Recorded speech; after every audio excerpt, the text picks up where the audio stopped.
Hi friends, today we are going to discuss the term theatre of absurd. As we know that theatre of absurd was coined by Martel Estlin in his essay, and it has great affiliation with Albert Camus' myth of Sisyphus. This drama was greatly popular form of a drama after 1940 to 1960.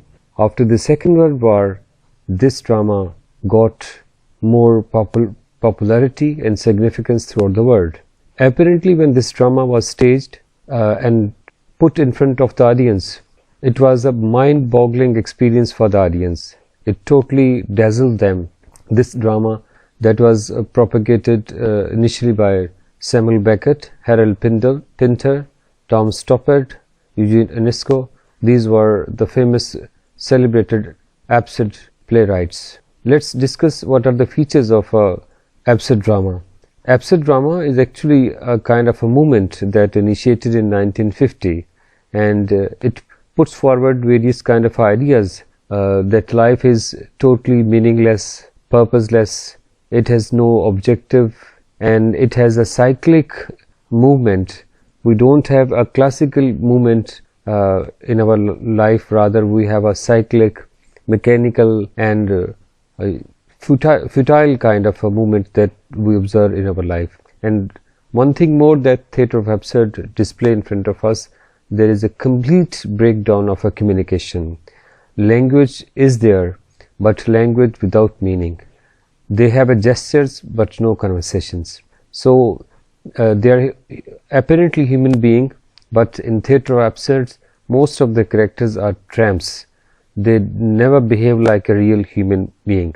The next important term that we confront in theatre of absurd is avant-garde movement, a French movement which describes the modern artist whose works intentionally and self-consciously based upon experimental works, and they set out to discover new forms of a drama.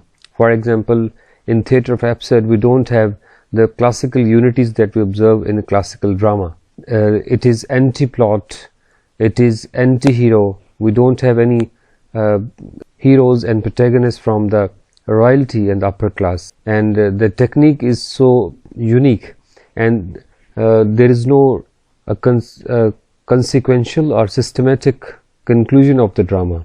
Sometimes we have a biting ending, and we perceive that it ends haphazardly, and as far as subject matter is concerned, it is also so confusing.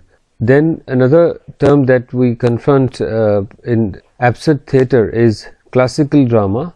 This form of a drama is totally opposite, diametrically opposite with the classical drama. As in classical drama and the Elizabethan drama, we observe that there is a consistent flow of classical unities. There is a systematic flow of characters, development of a character. There is contribution of a protagonist and antagonist, and there is a development of a plot, and then there is a proper conclusion. But in modern theatre of absurd canvas, we don't have such kind of characteristics over there. Then dramatic conventions are a set of rules which all parties dramatic performance accept. For example, the three classical unities as were observed by the Greek dramatist and also observed by the Shakespearean contemporaries in their plays of Elizabethan time. Then we have various kind of themes in theatre of absurd, and the one of the most prominent theme that we confront is existentialist issues. Most of the time absurd dramatists, they poses a question that what is the real purpose of a human life, and in the light and the perspective of a myth of Sisyphus by Albert Camus, we can see that a man is being questioned by this dilemma, and this haunting dilemma and question and enigma, that what is the purpose of his arrival on the face of the earth.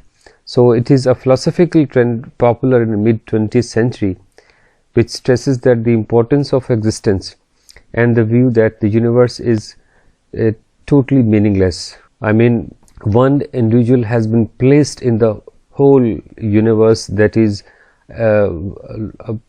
appearing like a vacuum in front of the character. So it's mean that the whole universe is performing its role as an antagonist, and it's a dangerous vacuum where a man has been placed.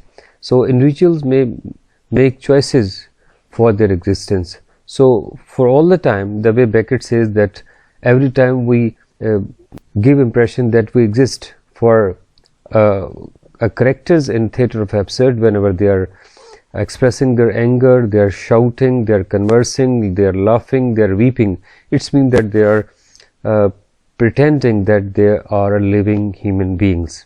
The next important term that we confront in theatre of absurd, as far as stagecraft is concerned, in Greek dramaturgy as well as Elizabethan drama, it was a properly organized and well established. But in theatre of absurd, every stage in absurd theatre stage is observing minimalistic technique. We don't have any kind of a stagecraft over there, neither the drawing room, neither the household, stories, buildings. I mean, most of time it is a deserted, empty landscape that has been portrayed by. So that's why theatre of absurd has been connected with minimalistic technique, which reduces the apparent look of a stage so simple, and it's a kind of a bare stage which reflect the bare identity of a human being. So their costumes, their lifestyle, their appearance, and even their language is also having this minimalistic approach. Then the next term that we confront in modern theatre of absurd is the element of a modernism. Element of a modernism is based upon experimental work. Of course, the dramatist of a theatre of absurd, they deal with this modernity, especially with the colossal and horrific experiences of both the wars. They responded to the society in this manner, and they broke the conventions and the set patterns and taboos of the time. That's why the dramas of this era, especially the theatre of absurd, they are reflecting anti-tradition, anti-plot, and anti-sequential. They have their own sequence, and sometimes we have a flashback technique. Then the next term that we confront in theatre of absurd is a naturalism or naturalistic aspect, especially in the post-Darwinian view, where man is seen as no more than a specialized animal, is actually placed against the environment as well as the cosmic forces. So in theatre of absurd, life is seen as a meaningless tragedy. So man has been placed in a pathetic perspective.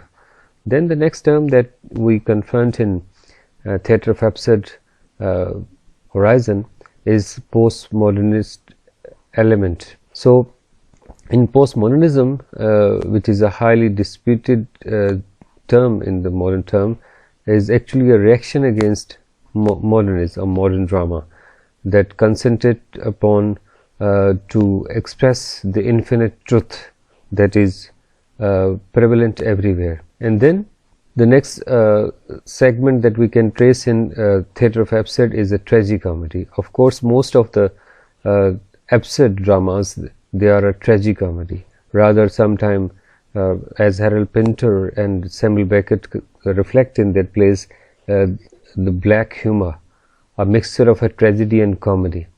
And there is no bloody actions, but of course they confront such kind of events which are so confusing and astounding. So first used as a term in early 17th century. In terms of a modern drama, the two are blended. I mean, both the tragedies and comedies are blended, especially responding the questions of existence of a human beings. So this was an introductory lecture on theatre of absurd.